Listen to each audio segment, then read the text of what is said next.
I was on the Joe Rogan podcast back in September. It's the first time I met the guy.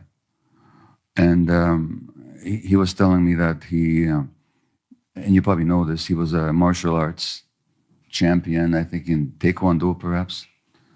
Very aggressive. Losing was anathema to him. He just couldn't stand the idea of losing.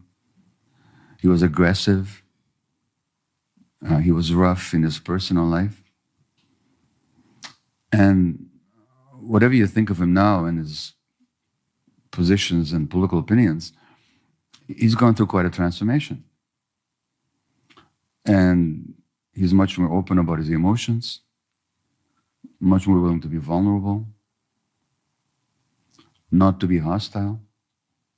And I just asked him, in which state did you feel more like yourself?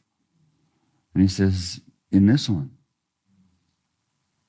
But what does that tell me? Or I can ask you, any of you, if you're like me, you've done plenty of things that are selfish and manipulative and aggressive perhaps. And you've also perhaps been at times kind and generous and open-hearted.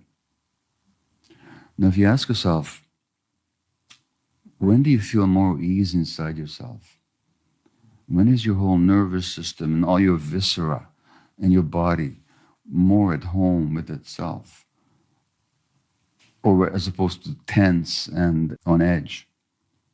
Is it when you've done something selfish and self-serving and greedy and grasping and mean?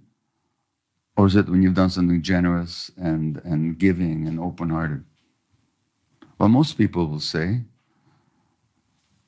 I feel more myself and more at ease when I'm open. That tells you what the true nature is. So it's not a theoretical question. Just look at your own experience.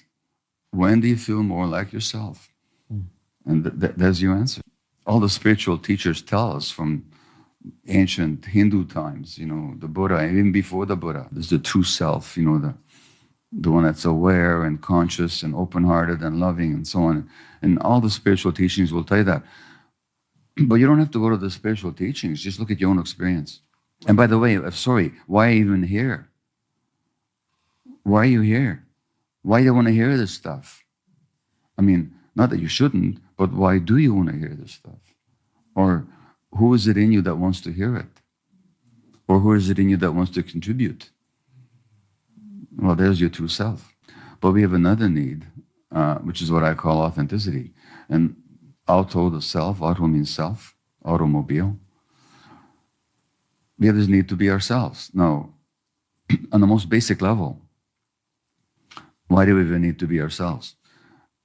What I mean by that is we have to be connected to our bodies and our emotions and to be able to heed their guidance. Why? Well, we evolved out there in nature. Just how long do you survive out there in nature?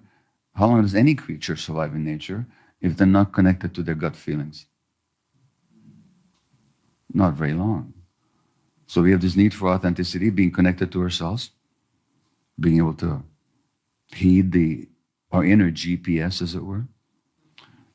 And we have this need to attach, authenticity and attachment.